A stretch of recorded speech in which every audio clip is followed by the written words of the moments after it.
So I want to start with a guy who is the expert in mobile. Who is this guy? W. Yeah? Why would I start with him? Because everything we're going to talk about in terms of mobile is looking ahead, and we're trying to focus on what's up and to the right, what's growing and growing quickly. So George W. Bush, in this regard, was always high and to the right. And I want us to be like George W. Bush. How many of you are familiar with the Gartner hype curve? I think most of you are. Gartner is a famous IT consulting outfit. They monitor all sorts of technologies. If they look at this curve for any technology, any technology has this hype curve. We begin in the front where it's this rapidly accelerating buzz of hype, and then we reach the pinnacle up there of expectations, and what comes next? Usually that's where a lot of the companies I invest in fall off a cliff, and we lose our money. But what we found, where would mobile fit into this sort of framework? Where would mobile fit into this? 94 in this. Right. So basically in the incline, after the slump, I started 3 of my own mobile companies during the upward trend. One of them survived.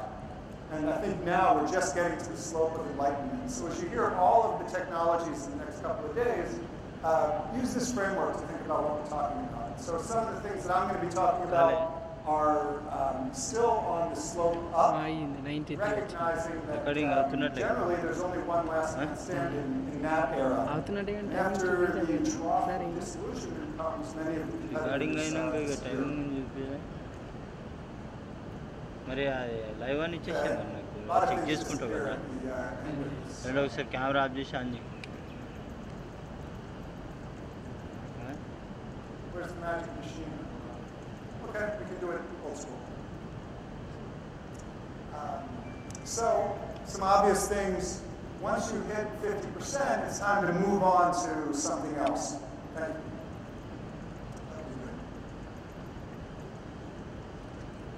Great. Once you reach 50% penetration, you're now talking about the last big thing. So smartphones is the last big thing. And that's okay. You want to be in the mainstream, but from my point of view as an investor, we're not as interested in the last big thing. We're much more interested in what's coming in 5 years. Average time from founding to NASDAQ IPO, 9 years. So I'm thinking about the last big thing. 92 అన్నట్టే నడుస్తున్నట్టే కదా minutes down అవుతుండే నడుస్తున్నట్టు My question to you, is this the future of mobile? Does anyone know these guys? ఇది కొంచెం Yes, I'm hearing some murmurs. Okay, they're wearing Google Glass. Those 3 folks on the left is Mark Andreessen. In the center, on the right is John Dorff and Klein Perkins. These are 3 of the most prominent Silicon Valley investors. They've created a special fund among their 3 firms focused just on Google Glass. And my question, is this the future of mobile? I hear a lot of yeses. Wow, I hear only yeses. Where's the one guy who's going to stand up and say no? 2 people. Good, you're outnumbered. 3, you're getting more friends now. 3.5, somebody's sort of scratching their head. Is this the future of mobile? Keep in mind, these are geeks. These are super geeks. Okay? Perhaps this is the future of mobile. Speaking of geeks, who's this guy? You know Tata Docomo, he's their arch rival. He's Masayoshi's son, founder of SoftBank. Very famous for forcing his executives to write 300-year business plans. 300-year business plans. That's a long-term perspective. So here's a guy who's done pretty well in the internet space. He owns the largest internet group in China. In Japan. He owns the 3rd largest wireless carrier in Japan. And how does he view the future of mobile? He thinks this is the future of mobile. Anybody here play Clash of Clans? Yeah, He spent $3.2 billion to get his hands on this game. This publisher makes 2 games. He spent $3.2 billion to get his hands on this game, and another $3.2 billion on another hit social game. Very savvy guy who's made some very good investments, including the #3 carrier in the United States. He purchased Sprint earlier this year. So that's his view of the future of mobile. I agree, because there's a whole sort of social connectivity, there's an engagement that's happening on mobile that works best for mobile. I also want to add, I have my own sort of perspective about the future of mobile. And we're going to try, if we're lucky, we're going to try to watch that YouTube link at the bottom. It's a shameless self-promotion, we'll see in a minute, if that comes up. But essentially, the idea is taking your phone in and out of your pocket 150 times is I have to do it up there? Good. Taking the phone out of your pocket 150 times, which is what Mary Meeker of Kleiner Perkins says we do every day. Not so practical.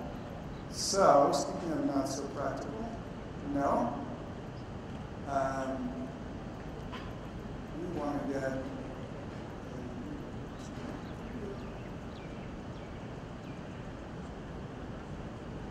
okay, maybe we won't see a video.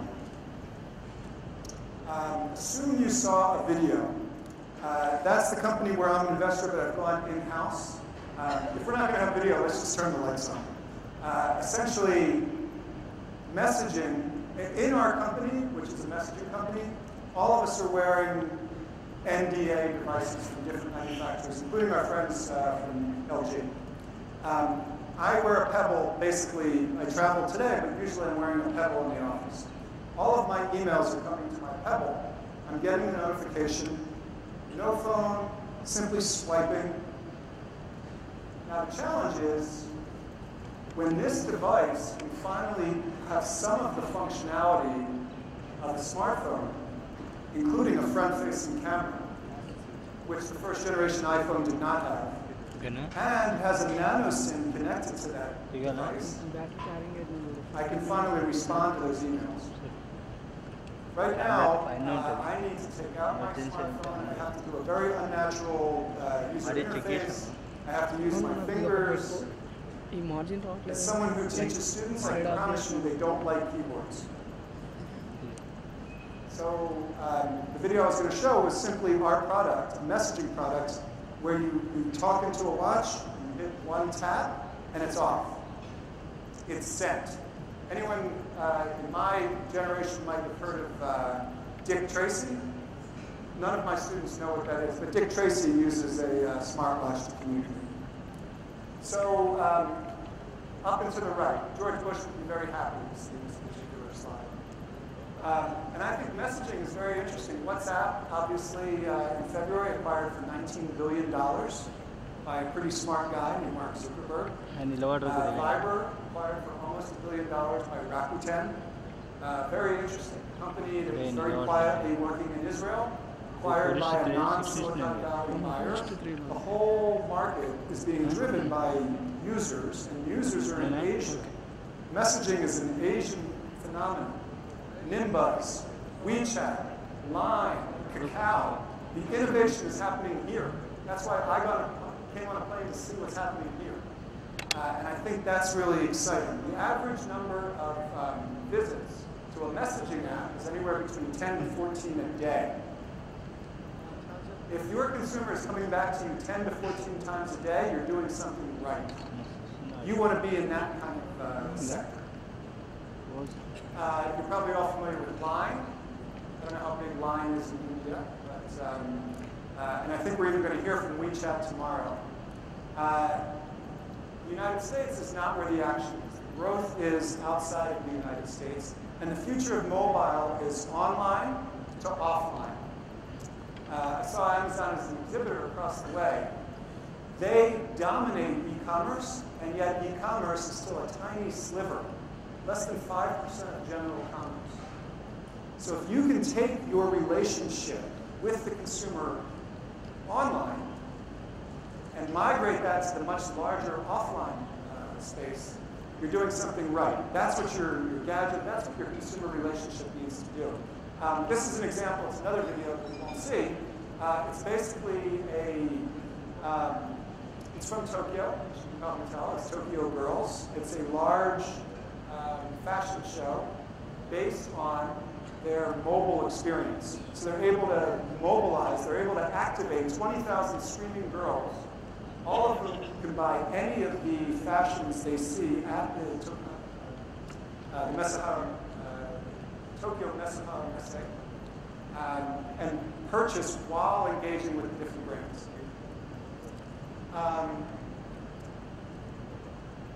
iOS and Android, I don't want to spend too much time on this, but they're two different worlds. There's very little overlap. If you look at the top 50, less than about maybe, I think it was 14 when I did this number, but somewhere between 10 and 15 apps are top sellers on both. And if you're playing in the mobile space, one needs to recognize that you're playing in two very distinct sandboxes. Up and to the right, notice mobile. That's very interesting. There's India. That's where the growth is. Your networks must improve. Your networks are not yet good enough for a lot of the really rich data applications, but they will, and they're moving very, very quickly. So this is the place, I think, where more action is going to happen in the next 2 years in mobile than anywhere in the world.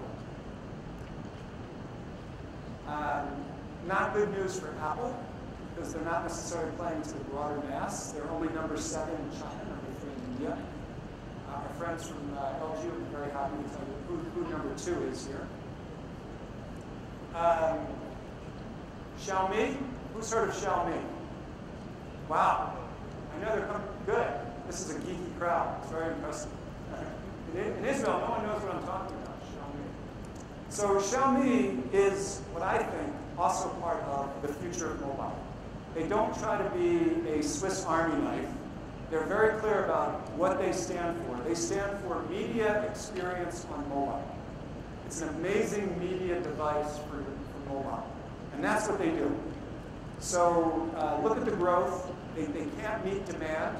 You can only purchase online. And now they're coming into India. So they're taking over the world. And not surprisingly, this is how a Xiaomi user spends their time. They know that's what the brand delivers, and then that's how they engage with that gadget. So make one promise. Just like WhatsApp doesn't try to do 100 things, just like Xiaomi doesn't try to be your calculator or your business device, make one promise with your gadget, and your consumer will appreciate that, I think. Again, as I said earlier, I focus a lot of the future of mobile on places that already have ubiquitous 4G penetration. Japan, Korea. So what's happening in Korea?